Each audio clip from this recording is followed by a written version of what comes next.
माधवेंद्रपुरी दास जी श्री गोवर्धन में विराजते थे और कहते हैं तब की चर्चा है जब श्रीनाथ जी प्रकट नहीं हुए थे। श्री गिरिराज जी की तलहटी में माधवेंद्रपुरी बाबा भजन करते थे। तब उन माधवेंद्रपुरी दास जी को छोटे से गोपाल जी एक छोटे से ब्रजवासी बालक को रूप धारण करके आते और आकर के उनके सामने बैठ के दर्शन लाभ लेते। तब माधवेंद्रपुरी दास जी उनको बता दिया ठाकुर जी ने कि मैं ही परमात्मा हूं, मैं भगवान हूं, यहाँ लाला बन करके आनंद कर रहा हूं। तब एक दिन माधवेंद्रपुरी दास जी ने पूछा कि आपके श्याम वर्ण अंग पर हमें कभी कभी ऐसा अनुभव होता है कि अत्यंत प्रश्वेत, बहुत पसीना आपको आता है और कोई कोई आपके अंग में जैसे छोटे छोटे कुछ ऐसे चिन्ह दिखाई देते हैं, ऐसा लगता है कि आप श्रमित हो गए हो।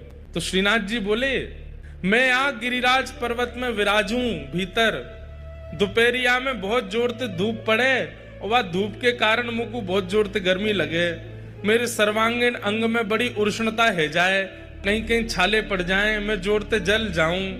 वैसे तो मुझको दूध को अभिषेक किया जाए, मुझको दूध पिवायो जाए, मुझको 56 भोग परवाए जाए, पंचामृत अभिषेक ते मेरो आनंद कियो जाए, पर वासे नेकात देर के काजे तो सुख मिले, लेकिन फिर ते ये पीड़ा हेन लग जाए। माधवेंद्रपुरी दास जी बोले, तो भगवान आज्ञा करो, आपकी ये पीड़ा हमेशा के लिए दूर कैसे होगी? बोले कि बढ़िया वारो कपूर और चंदन में घिस करके केसर मिश्रित करके जब चंदन तैयार करके मेरे श्री अंग पे लगाए हो जाएगो तब मुझको सुख मिलेगो। तो माधवेंद्रपुरी दास जी बोले, तो मैं चंदन तैयार कर देता हूँ। बोले कि ना, ऐसा वैसा चंदन नहीं, अब लगाओ तो फिर बढ़िया वारो लगाओ। बोले बढ़िया वारो चंदन कहाँ मिलेगा वो बताओ? बोले सबसे बढ़िया कपूर मिले चक्र तीर्थ जगन्नाथपुरी, और सबसे बढ़िया मलय चंदन मलियागिरी चंदन भी कहाँ मिले? बोले जगन्नाथपुरी।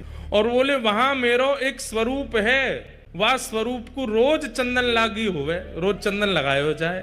आप तो वहीं जाओ और वहां से चंदन लेकर के आओ और आकर के मेरे श्री अंग पे लगाओ, तब मुझको सुख मिले। तब माधवेंद्रपुरी दास जी श्रीनाथ जी की आज्ञा प्राप्त करके निकले हैं नीलाचल धाम के लिए। चलते चलते बालासुर पहुंचे, वहीं पर खीर चोरा गोपीनाथ, इनका पहले नाम केवल गोपीनाथ ही था। खीर चोरा तो माधवेंद्रपुरी दास जी के आने के बाद पड़ गए। बीच में जैसे ही गोपीनाथ जी का मंदिर पड़ा, माधवेंद्रपुरी दास जी पहुंच गए। जाकर के आहा भुजा उठा करके नृत्य कर रहे हैं, नृत्य कर करके गा रहे हैं, गोपीनाथ जी का दर्शन करके आनंदित हो रहे हैं। नित्य 11-12 सकोरों में, मिट्टी के पात्रों में ठाकुर जी को क्षीर का भोग लगाया जाता है और वही भोग सारे दर्शनार्थियों को बांटा जाता है।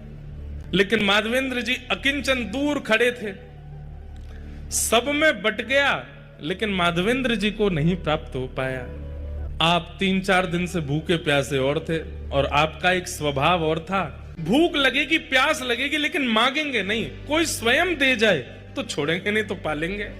और वही माधवेंद्रपुरी दास जी भूखे तो थे लेकिन गोपीनाथ जी का दर्शन करके नृत्य कर रहे थे। पुजारी जी सबको बांट रहे थे, लेकिन माधवेंद्रपुरी दास जी पीछे खड़े, तब तक पहुंचे तो सारा भोग बट गया, उनको नहीं मिला। प्रणाम करके दंडवत करके नृत्य करते हुए दूर बाहर जाकर के एक वृक्ष के नीचे माधवेंद्रपुरी दास जी बैठ गए। अर्धरात्रि में ही श्री गोपीनाथ जी ने दर्शन दिए। किसको? पुजारी जी को। और पुजारी जी के स्वप्न में जाकर के बोले सुनो। बोले हाँ, आज इतने सारे रसिक जन दर्शन करने के लिए आए, सबको तुमने हमारी क्षीर प्रसादी बांट दी, पर पीछे एक ब्रजमंडल के माधवेंद्रपुरी दास जी खड़े थे, उनको तुमने कुछ नहीं दिया। पुजारी जी बोले, जय जय, अपराध हो गया, हमसे गलती हो गई, हमको याद नहीं रहा। अब तो कल क्षीर बनेगी, रात्रि में भोग लगेगा तब दे दूंगा। अरे बावड़े, वो 5 दिन के भूखे हैं और कल और उनको भूखा रखोगे और रात्रि में जाके क्षीर को भोग दोगे? इतनी प्रतीक्षा वो कैसे करेंगे? तो प्रभु आप ही बताओ क्या करें फिर? दोपहर में राजभोग का प्रसाद दे देंगे, मंगला भोग का बोले वो सब नहीं, जो हमारे क्षीर भोग प्रसाद में सुख है वो राजभोग और मंगला में नहीं है, वही देना था उनको। पुजारी जी कान पकड़ने लगे, बोले आज तो अपराध हो गया, क्षमा करो। ठाकुर जी बोले नहीं, अभी उठो, स्नान करो, मंदिर खोलो और भीतर जाओ, वहां से क्षीर भोग लाओ। बोले क्षीर भोग तो सबरो बट गयो, कुछ बचा ही नहीं है, कहां से लाऊं? बोले मंदिर में आके देखो तो सही, एक पात्र रखा है। स्नान ध्यान करके मंदिर में जा करके देखा तो महाराज वहां पर कोई पात्र दिखा नहीं। पुनः नेत्र बंद करके ठाकुर जी से कहे, कहां है पात्र, आज्ञा तो करो। बोले हमको पता था कि तुम सब में बांट दोगे, माधवेंद्र जी को छोड़ दोगे, इसलिए हमने पहले ही एक सकोरा उठा के अपनी जेब में रख लिया है, हमारी जेब टटोलो। जैसे ही पुजारी जी ने ठाकुर जी की जेब देखी तो एक जेब में सकोरा धरा था खीर का। निकालते ही पुजारी जी के नेत्र सचल हो गए। बोले आप गोपीनाथ नहीं हो, आप चित चोरा गोपीनाथ नहीं हो, आप माखन चोरा गोपीनाथ नहीं हो, आप तो क्षीर चोरा गोपीनाथ हो। अपने भक्त को देने के लिए चोरी करते हो। ठाकुर जी बोले अब विलंब नहीं करो, मेरा पेट मेरे सामने भोग पधराने से नहीं भरता है। मेरे सामने पधराई हुई वस्तु जब मेरे भक्तों को पवाई जाती है तब मुझे शांति मिलती है, तब मुझे आनंद मिलता है। जब तक माधवेंद्र जी को प्रसाद नहीं मिलेगा मुझे नींद नहीं आएगी। जल्दी जाओ पवा दो। पुजारी जी दौड़े गए। रात्रि के 2-3 बजे होंगे, तब घड़ी तो नहीं थी पर अर्धरात्रि हो रही थी और माधवेंद्र जी नेत्रों से अश्रु प्रवाह एक वृक्ष के नीचे बैठे। पुजारी जी दौड़ करके गए और जाकर के कहा माधवेंद्रपुरी दास आप ही हैं क्या? माधवेंद्र जी बोले आपको हमारा नाम कैसे पता? बोले भैया किसी का परिचय सेठ कराते हैं, किसी का परिचय नगरवासी कराते हैं, पर आपका परिचय तो स्वयं श्री गोपीनाथ जी ने दिया है, स्वयं ठाकुर जी ने आपका नाम बताया है।